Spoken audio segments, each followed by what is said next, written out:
hermana Daniela Canavina. Daniela Canavina es una voz significativa en el contexto del Sínodo de los Obispos. Como hermana capuchina de Madre Rubato, ha participado activamente en diversos sínodos y asambleas. Su trabajo ejemplifica la importancia del diálogo, la inclusión y la colaboración dentro de la Iglesia. El tema de la ponencia es Fraternidad redimida en Cristo.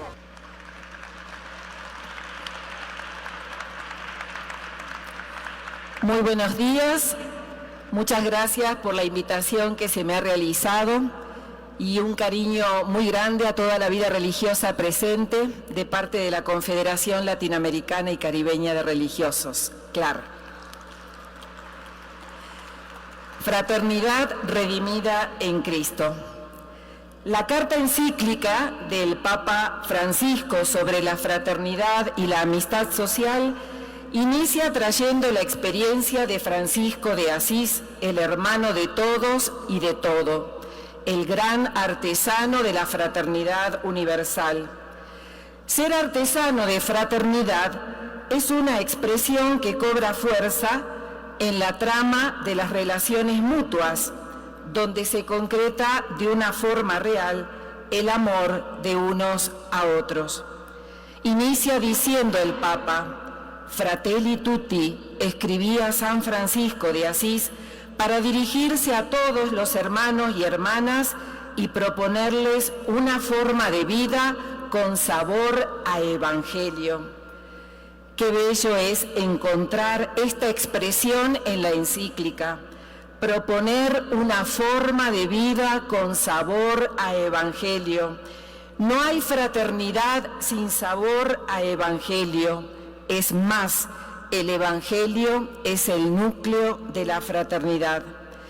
Hay dos palabras que comparten la misma etimología: saber y sabor. Saber implica experimentar el sabor de algo.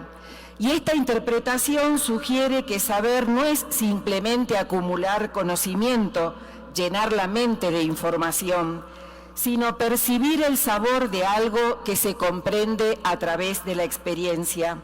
Y el Papa, con esas palabras con las que abre la encíclica, nos está invitando a percibir experiencialmente la gracia de ser hermanas y hermanos, la gracia de la fraternidad, que lleva impresa cada una de las páginas del Evangelio.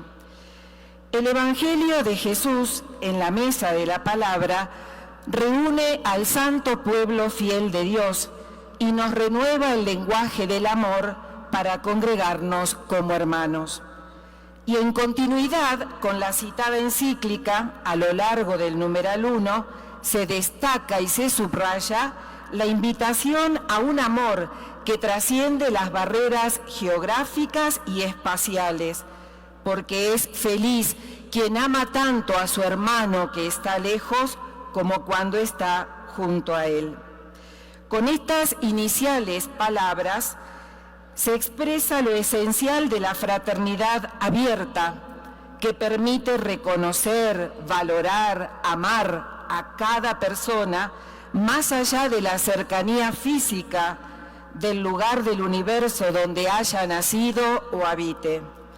Permite que las personas se sientan integrados a una comunidad global, sin fronteras, barreras o límites, donde la conexión sea más profunda que las diferencias que separan, que dividen y no permiten reconocernos.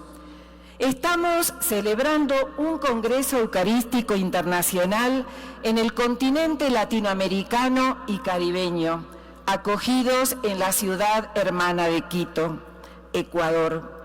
En el recorrido de la historia de los congresos se lee que desde el 37º celebrado en Mónaco en el año 1960 fueron llamados Statio Orbis, propuesta de un liturgista jesuita. Con la celebración de la Eucaristía como centro y vértice culminante de todas las diversas manifestaciones y formas de devoción eucarística. La Eucaristía, no cabe duda, acoge a todos. Es el misterio del amor más profundo, tan universal y tan particular, tan tuyo, tan mío, tan nuestro. En ella se resume el mensaje central de Jesús, el amor, un amor que se manifestó en el don total de sí mismo, expresado a lo largo de su vida. Este amor es el reflejo de Dios sin límites ni condiciones, Dios familia, Dios amor, Dios comunidad. Al hacer de la Eucaristía nuestro centro vital, nos identificamos con Jesús y nos comprometemos a seguir su ejemplo, a vivir como Él vivió, a amar como Él amó. El verdadero alimento no es el pan que comemos, sino el pan en el que nos convertimos cuando nos damos a los demás. No solo recibiéndolo nos hacemos uno de los suyos, sino sobre todo cuando nos dejamos consumir por su amor y nos transformamos en instrumentos de ese amor para todos, cercanos y lejanos. En relación con lo dicho, nuestro querido hermano Benjamín González Vuelta rezará: no eres una mayúscula que no cabe en la boca de los más pequeños, sino pan hecho migajas entre los dedos del Padre para los sencillos. En cada Eucaristía elevamos el pan y el vino en medio de la comunidad.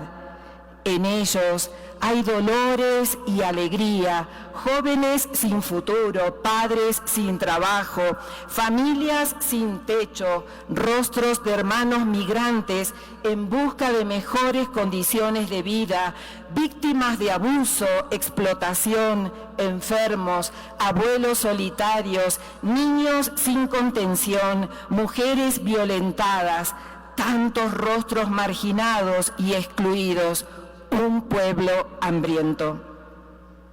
Toda esta realidad humana se reconcilia en el pan y el vino compartidos en la mesa y se transforma en presencia del resucitado. Al comulgar con Él, nos sentimos unidos en la misión de construir su reinado, que nos incluye a todos. El sueño de un mundo sin exclusiones se nutre de la Eucaristía. Y el gesto de Jesús de estar con los suyos permite partirse y entregarse, nos hace cómplices del ideal cristiano inspirado en la realidad de la dimensión social del Evangelio, que demanda fraternidad de forma permanente, siendo un componente específico de la mística eclesial, en palabras del teólogo Santiago Madrigal. El Papa nos ha recordado que el Evangelio siempre invita a correr el riesgo del encuentro con el rostro del otro. Así lo expresa en el numeral 88 de Evangelii Gaudium. La verdadera fe en el Hijo de Dios hecho carne es inseparable del don de sí, de la pertenencia a la comunidad, del servicio de la reconciliación con la carne de los otros. El Hijo de Dios en su encarnación nos invitó a la revolución de la ternura. Sí, la revolución de la ternura es la dimensión humana que tiene la capacidad de reconstruir el mundo y nuestras comunidades desde una mirada profundamente sabia. Hermanos, hermanas, la ternura nos humaniza, nos hace capaz de escucha, de aceptación, de apreciar justamente a los demás, de tolerarlos con misericordia. La ternura mide el grado de humanidad que hemos alcanzado y fuera de ella no hay ni puede haber auténtica humanidad.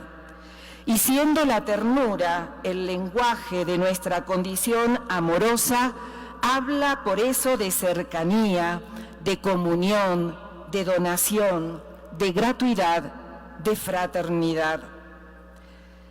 La ternura nace de un corazón agradecido, que sabe de lo mucho que ha recibido, sabe que su vida es hija del convivir con otros, de la cordialidad, de poner en juego la delicadeza de los afectos, de mantener un corazón en paz, de superar las faltas. Sabe de las debilidades, nuestras limitaciones, inconsistencias, y acoge la realidad tal como se presenta.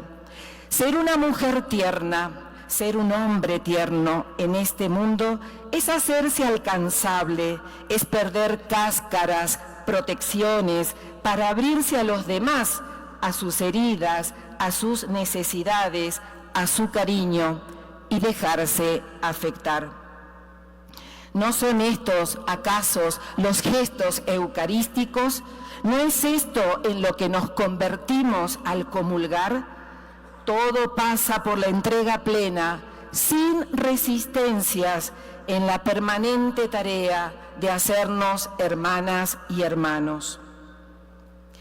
En el contexto de la celebración de la Última Cena, el gesto más elocuente de Jesús fue el de partir el pan, y partiéndose se dio sin reservas, traspasando toda humana frontera.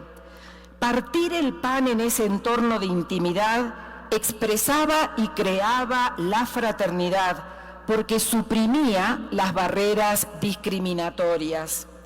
No fue solo un rito, iba unido a la preocupación porque todos se sentaran a la mesa de la vida, porque todos tuvieran un lugar, porque todos pudiesen alimentarse y alcanzar la vida eterna que plenifica en esta tierra y da gozo en la celeste.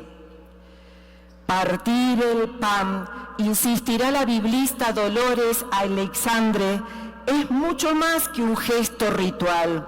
Es una forma de comer que expresa una forma de vivir. Hacemos memoria de Jesús para seguir haciendo lo que Él hizo, partirse la vida, vaciarse hasta la muerte, según la expresión del cuarto canto del Siervo. De esa memoria nace nuestra fraternidad y solo se reconoce a Jesús al partir el pan, cuando el estilo de vida que Él expresó en su entrega se hace presente, aunque sea germinalmente, en los que pretendemos seguirle. Y lo fundamental del cristianismo, a partir del gesto eucarístico, se juega en este ejercicio de la fraternidad, plasmada en relaciones horizontales, gratuitas, abiertas, de entrega de sí en el cara a cara, en la convivialidad, en la defensa de los derechos humanos y de la vida en todas sus formas. Para celebrar la Eucaristía precisamos una mesa dispuesta, mueble social por excelencia. Ella, accesible por todos sus lados, está hecha para ser rodeada. Es el espacio de la escucha, del diálogo, símbolo de las posibilidades de convergencia y entendimiento. En torno a la mesa, los rostros se reflejan, las miradas se compenetran. La mesa carga el espacio interpersonal de una densidad de presencia que alcanza su cima de expresividad cuando es destinada a la comida fraterna. La mesa posee, sin duda alguna, una virtud de epifanía, porque la acción de comer juntos constituye un momento absolutamente privilegiado de la comunión interhumana, donde el otro aparece, se manifiesta realmente como mi semejante. Hoy, ¿cómo ampliamos la mesa de la fraternidad? ¿Cómo pasamos del yo al nosotros? ¿Cómo concretizamos el sueño de una iglesia sinodal? Somos ante el mundo una señal visible y perceptible de fraternidad.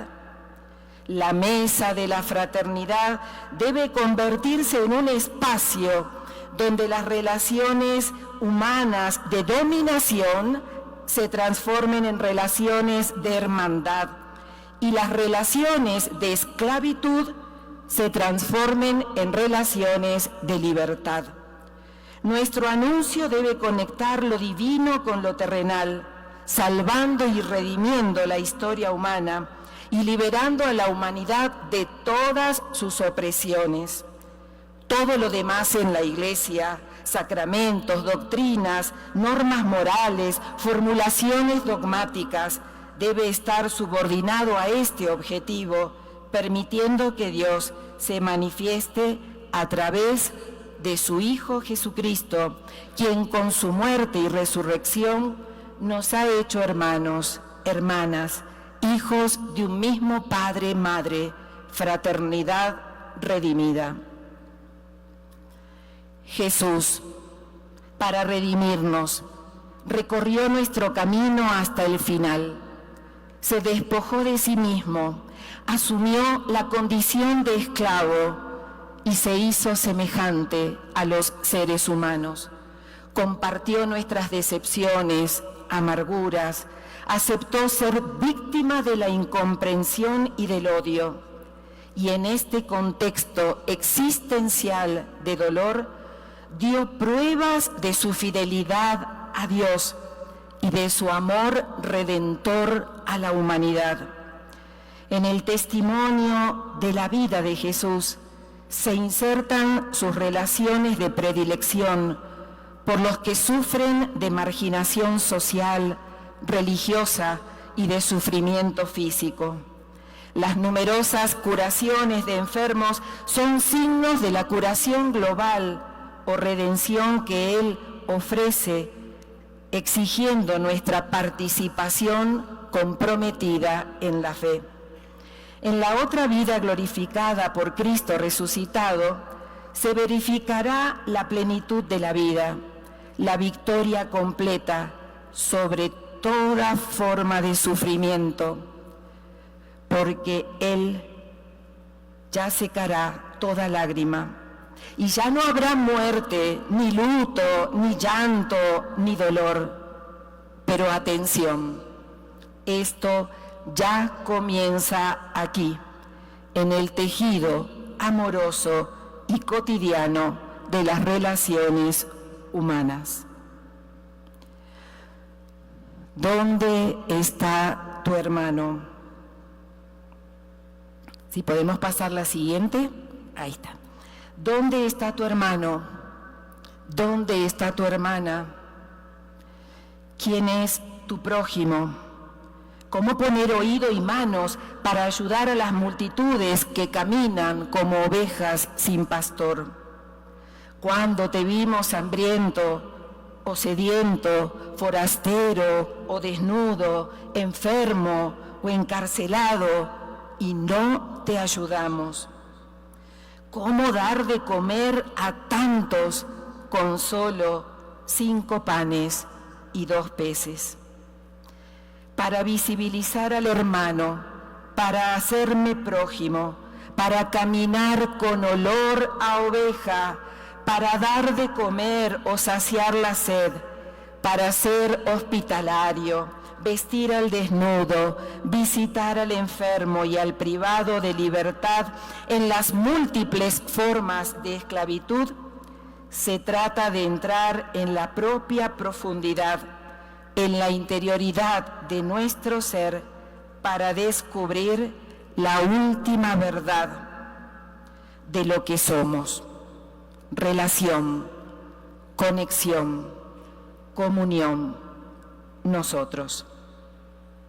Experimentar la vinculación con toda la humanidad, con toda la realidad y con el misterio sustentante y vinculante de todo lo que es, desafía nuestro ser de mujeres y varones creyentes.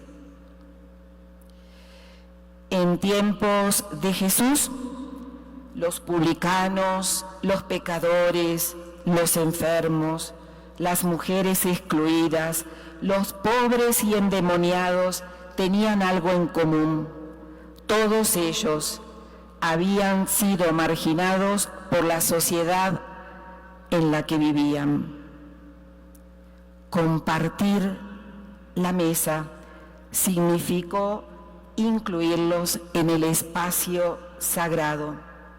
Al compartir la mesa y los alimentos con los excluidos, aquellos que la sociedad consideraba sobrantes, improbables, Jesús les anuncia y realiza la vida según Dios.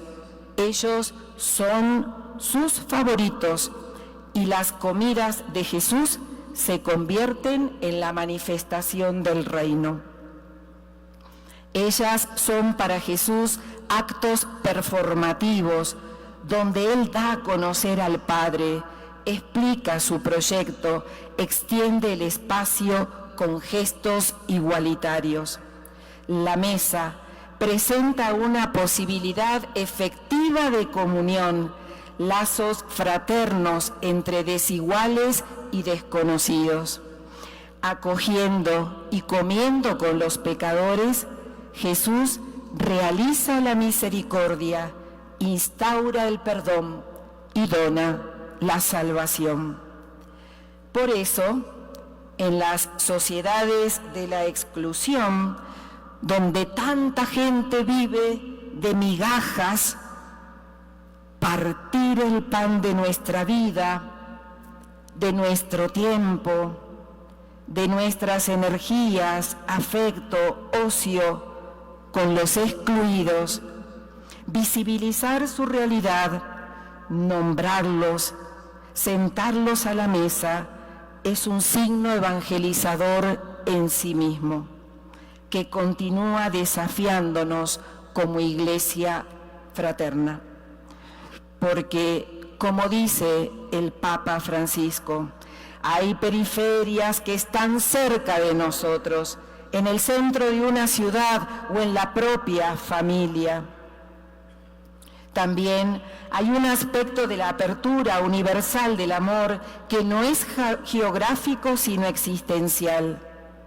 Es la capacidad cotidiana de ampliar mi círculo, de llegar a aquellos que espontáneamente no siento parte de mi mundo de intereses, aunque estén cerca de mí. Fratelli Tutti 97. Proclamar al Dios de la vida en medio de los más desfavorecidos es defender su proyecto. Y un proyecto que sea como mesa eucarística, en la que todos tienen el mismo acceso a la comida y a la bebida. Una comensalidad abierta que Jesús inauguró.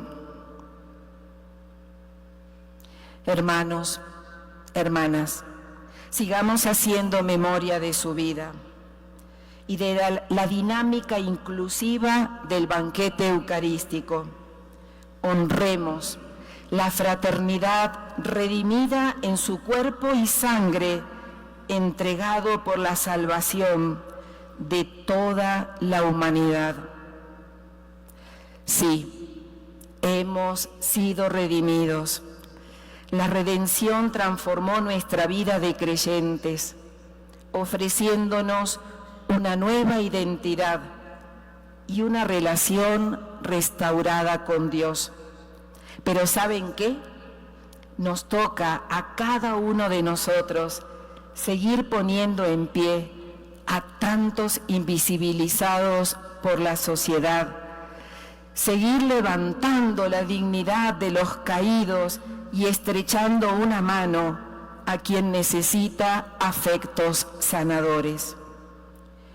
Nos toca, por cierto, seguir bajando una y mil veces desde Jerusalén a Jericó, para permearnos de los gestos del buen samaritano, de la buena samaritana, para adquirir su percepción de la realidad, para agudizar la mirada, para aprender a detenernos, para focalizarnos en lo esencial. No es tiempo de desviar la mirada. Ella nos compromete con el entorno. No es tiempo de pasar de largo, porque en algún otro recodo del camino seré yo mismo quien se sienta necesitado de un gesto solidario. La palabra compañero proviene del latín cumpanis, que significa aquel con quien se comparte el pan. Un recordatorio de que el pan se trenza con amor mientras se fomenta el acto de compartir. Somos hermanos y hermanas porque comemos de una misma mesa. Sí, somos tienda eucarística, tienda del encuentro, donde estamos todos invitados a unirnos a este gran sueño de una fraternidad redimida y sanada por el amor total de Cristo. Hermanos, ¿cómo ser esas comunidades eucarísticas? ¿No estamos acaso invitados a convertirnos en torno a la Eucaristía en comunidades fraternas, en comunidades que ejerzan la revolución de la ternura? Seamos comunidades incluyentes, casa abierta para quien no tiene patria ni hogar. Seamos comunidades hospitalarias que abren la puerta del corazón a la acogida y al cuidado como valores que quiebran la lógica de los poderes excluyentes. Seamos comunidades sororales y fraternas donde se aprenda a vivir en fraternura, a escucharnos y ayudarnos mutuamente, compartiendo los pesares y celebrando en común la misma vida.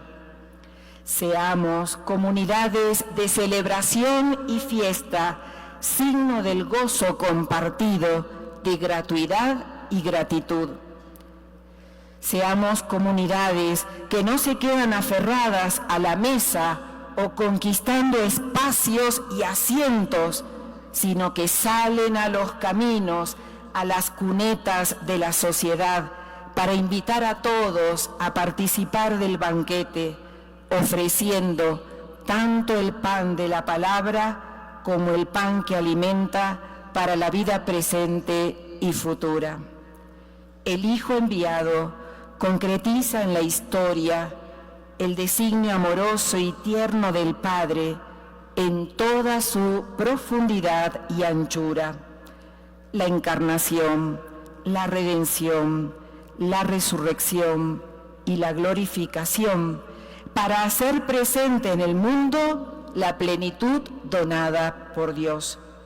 Él ha hecho posible la comunicación del Espíritu, que ha permitido aún la diversidad de lenguas y de culturas nos enriqueciéramos en la diferencia, consiguiendo de este modo que todos y cada uno tejamos la riqueza de la fraternidad universal, con lo que somos, como somos. A la luz de la Eucaristía, jamás la diversidad podrá considerarse una amenaza. Recordemos que la diversidad de hebras en sus colores y espesor siempre hará más hermoso el diseño y más novedosa la trama. Quiero finalizar invitándolos a que nos adentremos por los caminos de una fraternidad universal que ha sido redimida, que tengamos la posibilidad y la cercanía que reclama el amor y la amistad y que provoca y promueve la fecunda convivencia cotidiana. Si así vivimos, si así lo intentamos, claro que podemos. Vamos a allanar los caminos para el encuentro. Vamos a ahuyentar los temores. Impregnaremos de afecto los trayectos interpersonales. Facilitaremos el clima de libertad y espontaneidad deseadas para la mutua donación. No seremos amigos de la necesidad, sino de la capacidad de desposesión, de descentramiento y de entrega oblativa. Nos haremos cargo, nos encargaremos de la realidad, nos adelantaremos, atenderemos, apoyaremos, solucionaremos. Seremos creativos, se nos ocurrirán cosas nuevas, tendremos inventiva y nos distanciaremos siempre del cálculo, de la utilidad y del precio. ¿De dónde nos viene todo esto? ¿Acaso no es Dios en Jesús la fuente inagotable y la cumbre de toda fraternidad para quienes nos dejamos amar por Él y aprendemos de Él a amar tiernamente la vida y todas las realidades de la creación, de nuestra casa común, de la hermana Madre Tierra? ¿No estamos acaso invitados en estos días a convertirnos en torno a la Eucaristía en comunidades más humanas, más fraternas? Creamos, hermanos y hermanas, que esto es posible. Trajimos el corazón a este congreso para dejarnos mirar por Jesús Eucaristía. Pero ahora los invito a pensar con los pies, porque será caminando y con los pies en el barro como nos haremos más hermanas y más hermanos. Y así reza nuestro querido Padre Obispo Pedro Casaldáliga. Piensa también con los pies sobre el camino cansado por tantos pies caminantes. Piensa también, sobre todo, con el corazón abierto a todos los corazones que laten igual que el tuyo, como hermanos peregrinos, heridos también de vida, heridos quizás de muerte. Piensa, vital, conviviente, conflictivamente hermano, tiernamente compañero. Hermanos y hermanas, somos fraternidad redimida y el Señor de la vida hoy nos invita a hacer vida esto que nuestro corazón lleva y que es motivo de gratitud. Muchas gracias.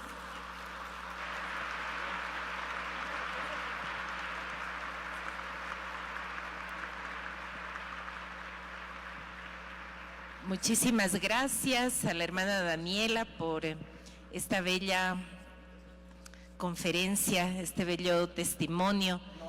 Y quisiera invitarle a tomar asiento para hacer un conversatorio, pero también invitarles a todos a que nos detengamos un momento, a que hagamos un momento de silencio para interiorizar lo que hemos escuchado. Es importante hacer este ejercicio porque si no se convierte también en una palabra muy bonita, pero es importante también interiorizarle. Les invito a todos a que en un momento de silencio recojamos en nuestro corazón lo que hemos escuchado y nos quedemos con una frase, con algo que nos haya tocado el corazón hoy.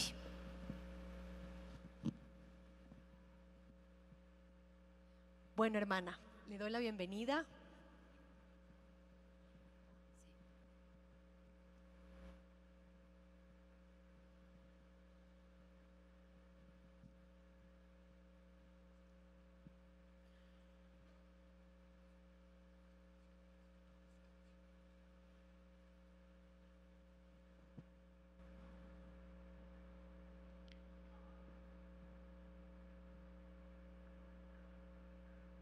dejándonos interpelar por lo que usted nos ha dicho, hermana Daniela. Muchas preguntas quedan en nuestro corazón, muchos buenos deseos también de vivir esta fraternidad, pero así como usted nos lo ha dicho, corriendo el riesgo. Quisiera que nos comente esta frase que usted ha dicho, que debemos perder las cáscaras, perder las protecciones, dejarnos hablar, porque estamos en un mundo donde no hemos perdido esto, donde tenemos muchas cáscaras. Cuéntenos cómo podemos hacer esto.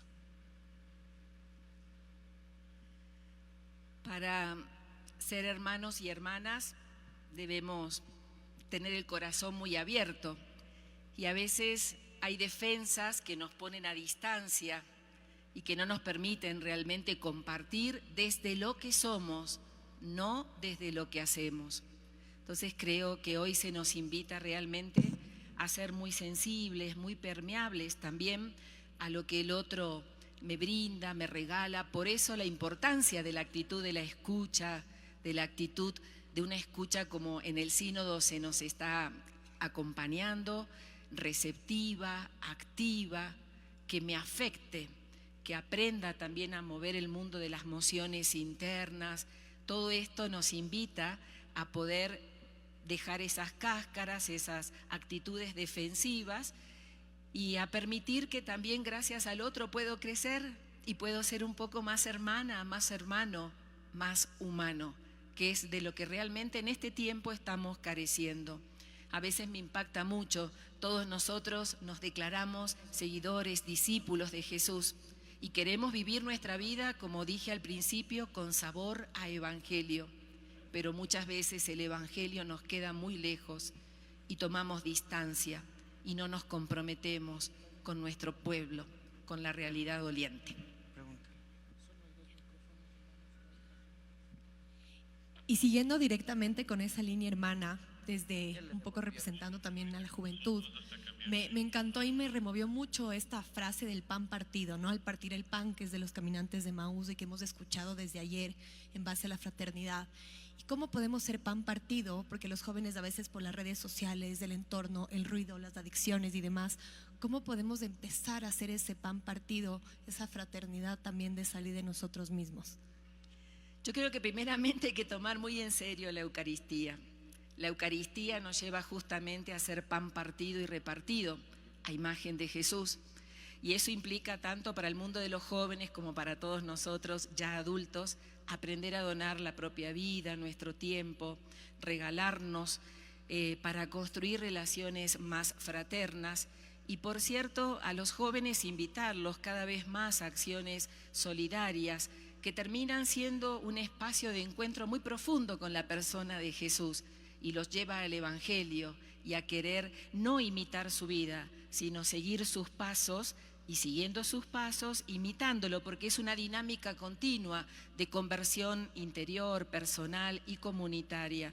Yo creo que la invitación a la conversión, a la que nos invita el Papa Francisco en reiterados momentos y que ha sido tan explícito en el Sínodo para la Amazonía, hace que podamos realmente tener una mirada de un horizonte largo, muy activa, muy atenta, para poder despertar gestos oportunos, solidarios en todos los momentos.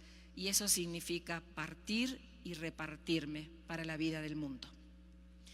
Hermana, en varios momentos usted ha citado el tema, la palabra fraternura. Es una conjugación de dos palabras que usted nos ha manifestado también en su conferencia. ¿Cómo explicar esta palabra fraternura y también cómo vivirla en nuestras comunidades eclesiales, en nuestras iglesias domésticas también? Pasa que justamente con la primera pregunta, perder cáscaras, la fraternidad nos hace muy tiernos también. Me he encontrado hace tiempo con un texto de un autor italiano, Carlo Rocchetta, que decía Teología de la ternura, un evangelio por descubrir, y me ha atrapado el corazón. Y cuando leí a Francisco y él nos invita justamente a la revolución de la ternura, no es una palabra que acuñé, pero la encontré fraternura y digo, esto es lo que conjuga lo que nuestra iglesia hoy necesita. Y no significa ser blandengues, sentimentales, no va por ese lado. La persona tierna es amigo fuerte de Dios, como dice Teresa de Ávila. Son amigos y amigas fuertes de Dios, que conjugan ese espacio interior de disponibilidad a la gracia que va cambiando la dureza de nuestro corazón en un corazón tierno. Esto es muy bíblico, muy bíblico. Tenemos que recuperar justamente estos conceptos bíblicos que nos llevan a construir un mundo más fraterno, más humano, sigo insistiendo. Entonces, gestos, sonrisas, miradas que hagan sentir al otro que vale, que es alguien, nombrarnos, no desprestigiarnos, valorarnos. Por Dios, nuestra iglesia necesita caminar en fraternura. Es un desafío urgente para cada uno de nosotros. Y bueno, también estamos hablando hoy, el tema es la fraternidad redimida. Y a mí me encanta estudiar las palabras y, o sea, justamente investigué sobre la etimología de redimir, que viene redimere de latín, que significa una acción libre de acercarnos al sufrimiento del otro, o si el otro se siente castigado, un poco despojado, lo que decías tú. ¿Cómo podemos llevar esto a la familia? Porque a veces yo pienso y digo, acercarme al prójimo se me hace más fácil que al próximo, a mi familia, a mi vecino, a mi mamá, a mi abuela. ¿Cómo podemos llevar esta fraternura y esta redimir, esta redención, pues, al día a día? Sí, yo creo que tenemos que también que abrazar otra palabra que es ser hospitalarios unos de otros, ¿no? Y nuestra gran profecía, como solemos decir en la CLAR, es la profecía de la fraternidad hoy en un mundo tan quebrado y tan roto, como también dicen algunas religiosas, en un mundo roto. Y también nuestras familias a veces están quebradas, divididas, rotas por diversas situaciones. No es cuestión de abrir juicios, ¿no? La vida nos golpea mucho, nos lleva en un ajetreo constante, entonces no tenemos tiempo para el encuentro, para el diálogo, para mirarnos a la cara, para compartir la vida.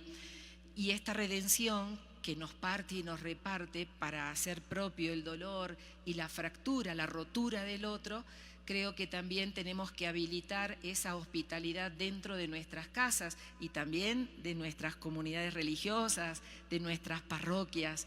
Habilitar espacios, porque es muy fácil ser hospitalario con quien pasa y se retira, pero ser hospitalario con quien vive conmigo, con quien comparte las 24 horas de días. Hoy tenemos que urgentemente también recrear los vínculos, ser personas que abren el espacio al encuentro. La cultura del encuentro, también tan reiterada por el Papa, nos ayuda justamente a ponernos en esta sintonía, redimir los espacios donde estoy presente, donde se me invita a estar. Siempre hay posibilidad. Hermana, usted nos ha mencionado el ser comunidades incluyentes, sororales y fraternales. Entonces pienso en todos, en la vida religiosa, pienso en el ser de los pastores de nuestra iglesia y también en nuestras comunidades, en cada parroquia, en cada lugar, cada movimiento, cada agrupación.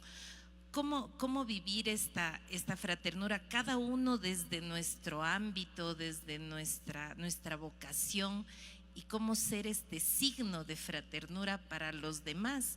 Porque cada uno tenemos una vocación diferente y nos complementamos. ¿Qué mensaje les daría a cada uno de estos ámbitos de nuestra iglesia para vivir esta fraternura? No sé ustedes, pero a mí me impactó mucho escuchar al Francisco cuando en el encuentro de los jóvenes en Portugal tuvo esa expresión tan elocuente. En esta iglesia, todos tienen un lugar. Y basta que haya un hermano marginado, excluido, que ya nos cuestiona. ¿Cómo ampliar entonces el espacio de nuestra tienda? ¿Cómo lograr que todos se sientan acogidos, que se sientan mirados con cariño, que sepan que tienen un lugar? Qué hermoso es recuperar una frase que hace mucho leí, mirarnos a los ojos y decirnos, hermano, qué bueno que existas. Cuando se me promueve desde el lugar del ser, de la existencia en sí. Cuando se me valora por lo que soy, recupero mi dignidad. Y necesitamos justamente también en nuestros espacios eclesiales devolver la dignidad. Hay gente que no la pasa bien en nuestras comunidades eclesiales, en la vida religiosa. Entonces, ¿cómo devolvernos justamente ese espacio de cariño, de fraternidad, donde volvemos a poner a Jesús al centro y mirándolo nos hacemos discípulos del camino? Me ha encantado lo que he dicho, cerrando con esto de ser como teocéntricos, ¿no? Poner a Cristo, porque si ponemos a Cristo en el centro, todo lo demás y toda la fraternidad como que se va arreglando poco a poco. Y bueno, para cerrar, ir cerrando este conversatorio, me quedé enamorada de esta frase de pensar con los pies. Quisiera que pueda como un poco profundizar más en qué es esto de pensar con los pies e ir caminando, a pesar de que todos estamos heridos de alguna forma, pero cómo podemos ser caminantes dentro de eso y con esta frase tan preciosa. Sí, hay muchos hermanos nuestros, poetas de la vida, que nos regalan expresiones muy ricas, ¿no? Bueno, Pedro Casaldáliga es uno de estos hermanos que ha aprendido a pensar con los pies, porque vivió con los pies en el barro, en medio de los pobres, en medio de los que no cuentan para esta sociedad. Y allí quiso ser un pastor con olor a ovejas. Entonces, lo que dijo Francisco ya tiene mucha historia atrás en nuestras espaldas. Y nosotros estamos muy acostumbrados, especialmente quienes nos dedicamos quizás a la teología o bueno, tenemos un espacio de reflexión importante en ciertos ámbitos, a trabajar mucho con esta cabecita, ¿no? Pero trabajamos con la cabeza lejos de la realidad, balconeamos la vida, como dice el Papa Francisco, y eso es lo peor que nos puede pasar, asomarnos al balcón de la vida y mirar la realidad. La realidad nos desafía y hay que caminarla, hay que callejearla, hay que poner los pies en el barro. Será el barro del asfalto, como también reza Benjamín González Vuelta, será el barro de las zonas más pobres, más carenciadas. ¿Dónde tengo mis pies? Quizás hasta hoy podría parafrasear: dime dónde están tus pies y te diré cuál es tu espiritualidad. Entonces tenemos que también construir la espiritualidad de los pies, de los caminantes, y justamente esta iglesia, que quiere ser una iglesia sinodal, que camina junta, nos invita a unir esa cabeza con los pies. Fue muy hermoso en la última asamblea sinodal en Roma, en octubre pasado. Yo participo en el sínodo como facilitadora de la conversación en el espíritu y tuve en la mesa al general de los jesuitas. Y en un momento, en un break que hubo, me acerqué y le digo: vos que sos experto en todo esto, ¿me puedes decir si lo estoy haciendo bien? Dice: no, muy bien, Daniela, vas bien, pero te voy a pedir algo, ayuda a trabajar las mociones. Las mociones son los impactos que el Espíritu nos da, que nos alejan un poquito de esta cabeza que está siempre reflexionando y viendo que sí, que no. Entonces las mociones tocan de tal manera el corazón y el corazón baja a los pies y nos permite caminar con la realidad en la mano, nunca distanciada de ella, porque entonces ¿de qué iglesia estamos hablando?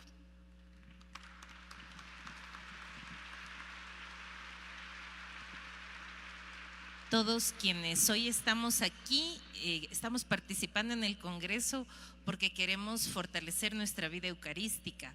Ese es el fin y es el fruto que después nos dejará el Congreso.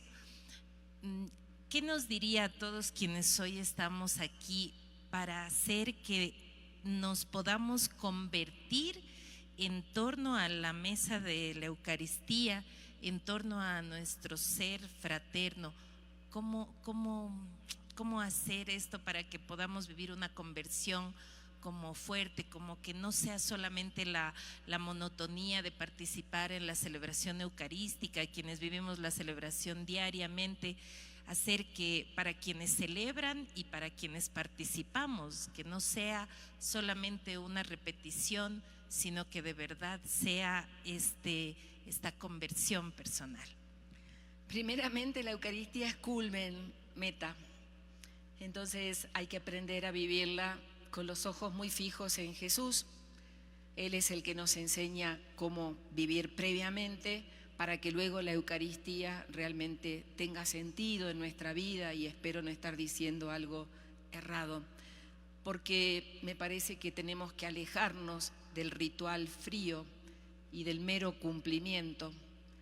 Estar frente a Jesús Eucaristía es mirar su modo de ser, de actuar, y dejar que esa mirada, esa persona nos permee. Y es justamente lo que nos convierte en pan partido y repartido. Cuando vemos tantas acciones o tantas situaciones que no somos solidarios, que excluimos, que marginamos, es porque quizás le damos más privilegio al rito que al encuentro. Requiere de cada uno de nosotros un encuentro que también nos haga vivir una profunda espiritualidad con los pies en el barro. Un aplauso, por favor. Muchas gracias. Y bueno, y con esto quisiera dejarles un poquito de deber después de tremenda aportación que nos ha dado hermana. Y es la gran pregunta. Dime, ¿dónde están tus pies?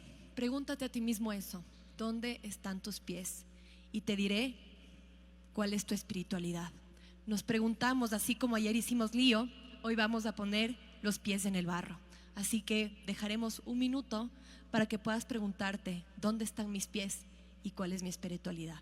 Recogemos toda esta fraternidad y todo esto que hemos vivido, gracias a Dios, en este momento.